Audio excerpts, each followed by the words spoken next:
Murray McCully. I seek leave to move a motion without notice in relation to the situation in the Ukraine. Is there any objection to that course of action being followed? There is none. Honourable Murray McCully.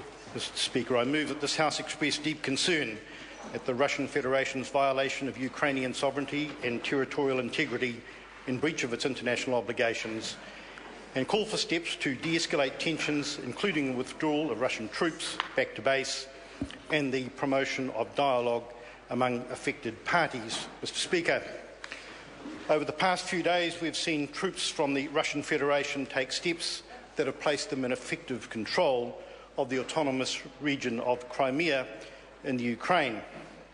In doing so, Russia has breached its own bilateral treaties with the Ukraine, important principles of international law and the accepted norms of international conduct.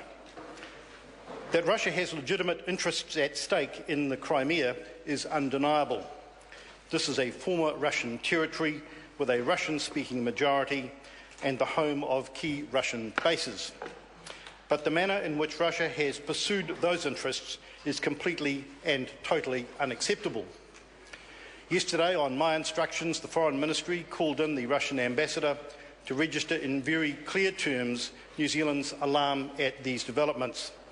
Yesterday, the Prime Minister advised that, despite good progress made by Minister Grosser in his negotiations over recent weeks, now would not be the appropriate time to conclude a free trade agreement involving Russia.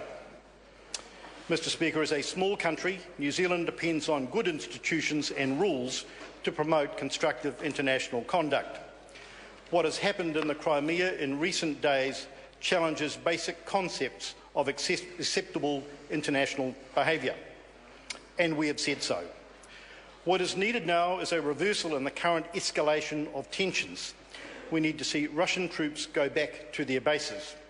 We need to see constructive dialogue among the affected parties in the place of provocation and threats.